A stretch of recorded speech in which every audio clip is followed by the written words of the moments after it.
Bohemian Rhapsody is directed by Bryan Singer and stars Rami Malek and among others. Dude from Jurassic Park. Joseph Mazzallo, or I forgot his last name, but basically, if you remember the kid from the little boy from Jurassic Park, he's in this movie. Yeah. And you also got Mike Myers in this as well. Yeah. And basically, which is a good hint since Mike Myers was in Wayne's World, and they were listening to Bohemian Rhapsody.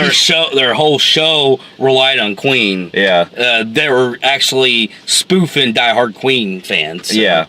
And so this basically is the true story of Freddie Mercury, who was the main frontman of Queen, and it basically deals with his life starting from the early '70s all the way up until his their live performance in 1985 under the Live Aid, and basically it deals with the rise and fall of his rise into fame, meaning the bandmates of Queen after they lose their other singer, and they basically go into stardom and. Basically goes from there like you see in a lot of rock and roll. It's a biopic, where you have the rise, and then you get to fame, and then you get the fall. Yeah. It happens in every story. And it's not a bad thing, because as long as it's telling the truth, if you look at a lot of biopics today, a lot of that is true. A lot of people may bitch about the format, but you can't lie on the fucking biopic. So, they actually almost all do that. Yes, Johnny Cash went to fame and fell. Yeah. It just happens. A lot of people think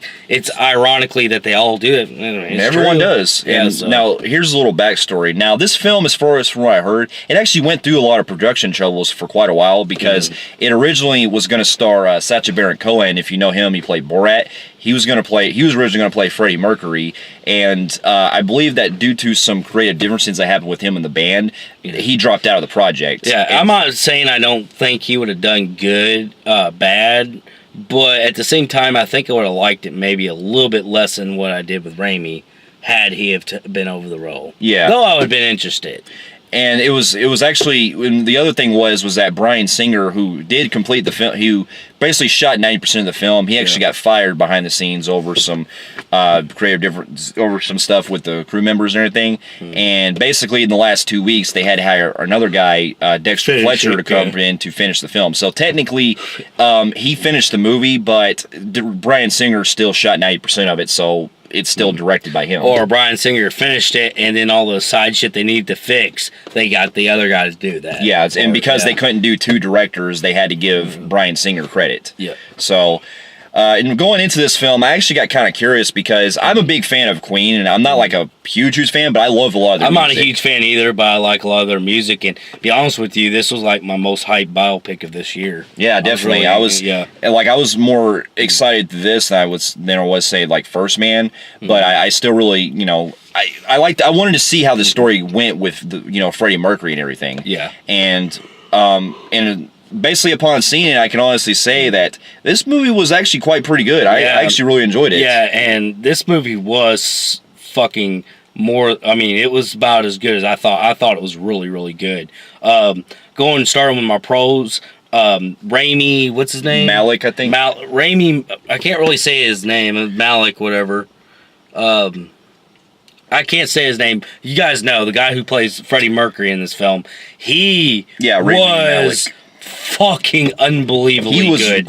He gave me, in my opinion, an Oscar-worthy performance. Definitely, and if he gets nominated, I would be really, happy to see that, because and not only that, he captures the look. He even captures the energy, the groove, everything that you can think of that Mercury had. He really brought everything, especially like the mannerisms he had. Yeah, the mannerisms and how he talked and everything. Yeah, I actually was watching a couple YouTube videos, and it explains the whole gap teeth, the whole weird where his gums are overdrawn and stuff.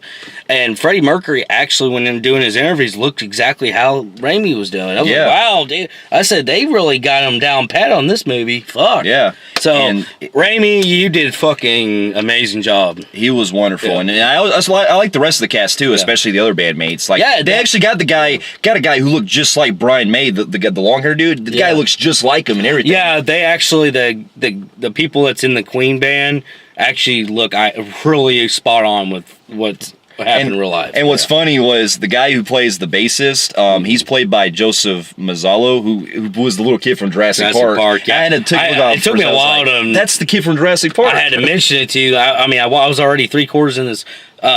throughout his movie, and I mean the costume design is really on pat where you can't really, you're like, is that and I start thinking, I don't even notice it until like towards the part where he revealed to his band members he had AIDS. I was like, that's the dude from Jurassic Park, the little boy. I knew that face somewhere. And then you also got, surprisingly, the one performance that I really didn't notice until recently was Mike Myers. Mike Myers, this is probably like his best movie he's done in fucking forever. It was actually kind of neat that the guy who did Wayne's World, that lived on Queen, it was a big part of their, why Mike Myers is where he's at now with Saturday Night Live. Yeah. It was cool that they paid homage by saying, hey, you want to play like a character in here? Yeah. Which threw me off because way before this movie was came out with more details, a lot of people actually thought we were going to get a Wayne's World cameo on TV. Yeah. It was going to show Mike Myers and the other dude, but I guess they scrapped that idea. Yeah, I'm glad they went this one because he kind of plays like an ironic role because he basically plays the guy who, like the producer, the guy that they're trying to get to play on the radio and stuff for Bohemian Rhapsody. And there's a part where Mike Myers he plays that fucking boneheaded dude that owned the studio that could have been filthy rich had he have listened to them, and he didn't. And he was that one manager dude that's like, he till this day the real life guy regrets turning it down. Yeah, because there's a part where he's like, kids need to be going down the street and headbanging to stuff. I don't think they're going to be listening to this. Ironically, they did that in Wayne's World. Yeah, so I found that funny. Yeah. But yeah, he was great. I also got really the biggest draw for me the most is the soundtrack in this. Like all your classic songs that for those of you who have listened to Queen, they play a lot of great tunes in this. And if you're watching this review and you have not went to theaters and seen this, please do, because this is actually like the experience isn't justified at your house. It felt like I was in a fucking concert. Yeah, it was, especially the last 20 minutes when they are performing. It actually felt like it. For what it's worth, some people might complain shit certain times of that being kind of like too drawn out. I actually liked it because I felt like I was watching a concert. Yeah, me too. So I didn't care about the pacing of it. That's what I'm saying. Yeah, but the performances by everybody was on par. It was great. And the other biggest strong for me the most is I like the way the story went with how you see the way that the band's like earned their fame and everything like that, and we get more stuff going down where Mercury is starting to develop his flamboyant lifestyle that he was known for in real life, that they really touched base on this because from the trailers they really didn't hint that much like from the way they were going with that. They were mainly focused on the musical aspect. In this one they actually do they don't do exploitively much, but they go around showing his lifestyle like that. Yeah. And it's actually kind of surprised me. I didn't know, and I actually looked it up, and it's true. Freddie Mercury was kind of embarrassed with his heritage. Yeah, he was. He wanted to be like a white, be homegrown British and all that stuff.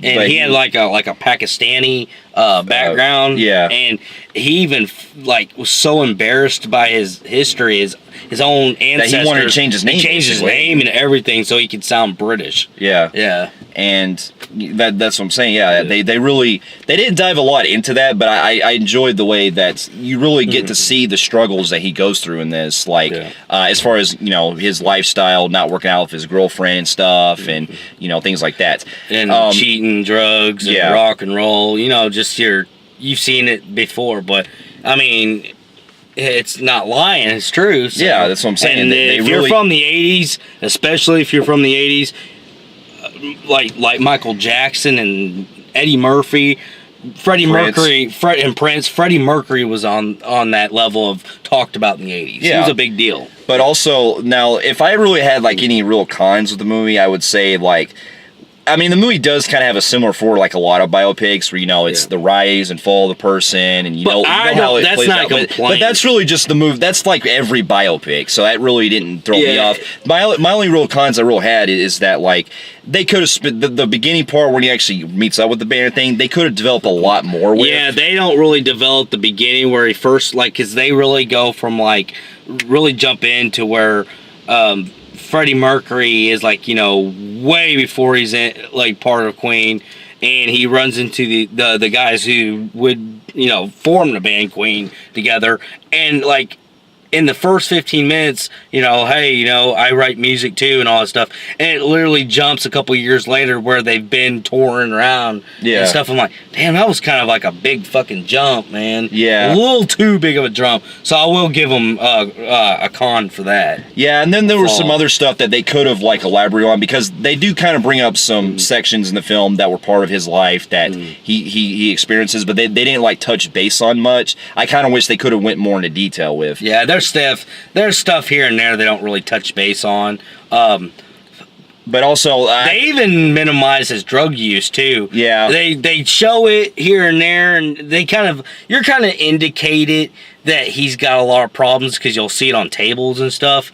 I guess why they don't show a lot of stuff like that, and I can respect the director on that. Unlike some films that have a pacing issue, I can see that cutting the fat out. Yeah. And probably why we don't get a lot of explanation of stuff we felt like didn't really need to dig down deep. But I mean, if it had like a really big impact on the story, I could see why that they probably would have went with that angle. Yeah. But with this one, they decided not to do it as much. Yeah. Now, the other thing I will say is that the movie, while it does, for the most part, you know, pay respect to Freddie Mercury's life and everything and keeping with the accuracy of his life, there are a couple of moments where there were some events that happened in the film. Brian Singer feels like he didn't do his research. Yeah, there are a couple times like he had a song came out way advanced later, at this period of time, and then you had like an event that happened that basically happened after certain thing happens, which we won't go into detail, but you get the idea, like, okay, you kind of flipped it there. It doesn't happen a lot. It just happens a few times. It's just the way that it's connected to the story. I kind of had a problem with because I was like, well, that they kind of did that to push the story along. I will say, back to one little pro real quick,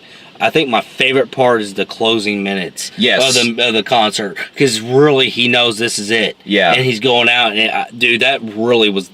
If you don't. It's a crime to not say that, at least if you don't even like this movie. That's a crime to not say that was a good. Out with, the last 20 minutes was good. Yeah, the last 20 minutes felt like an actual concert. Like you were there in 1985. Raimi shows his best energy in that scene. Yeah, definitely. Yeah, he really takes it, the character.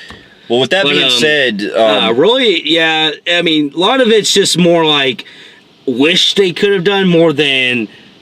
it being considered an actual flaw. Yeah. And before we close this out, I still want to elaborate on another thing.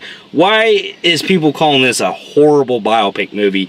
I don't understand. Yeah, I mean, I don't... You want them fabricating a story? No, I mean, to me, it's a biopic. I'm not like, I don't know a whole lot about Freddie Mercury's life. I don't either. But, I mean, going from a movie standpoint... I don't really, I mean, at least from what I've done my research on, I don't think it's, takes away that much out of it. Hey, you know what? To be honest with you, let's talk about two biopic movies we've had this year. One of them, which is getting way too highly praised, which, by the way, if you want to talk about ain't on any epicness and just erasing everything about what the character was known for, First Man did that. Yeah, that's what I'm saying. So, this one, I felt like was not only on a... Bohemian was not only on a better epic scale, but they don't race as much as fucking First Man does. Well, yeah, because... there's so much cut out on Neil Armstrong in that. Yeah. I just don't understand how that one's praised and this one's hated. I'm sorry, I heavily disagree with you. I thought this was a extremely strong biopic, and I fucking loved every second of it. I do too. Absolutely. And with that, I'm going to give the film, which is because I just had kind of a little minor flaws I had with the movie that kind of impacted the story a little bit. I'm going to give it it was still a great film, but I'm just going to give it a low phenomenal grade. Yeah. On the Film Freaks meter. Yeah, I'm a real low phenomenal grade in Film Freaks meter. If it does end up going like on my list or anything, it might possibly make my honorable mentions, but that really depends on the other films that I've seen. Yeah. And if anything, if it does make my top 10 list, it would be probably 9 or 10 or something. Yeah. It's definitely not the greatest film of the year, but it was still epic. Yeah. It was still great. Yeah. Yeah.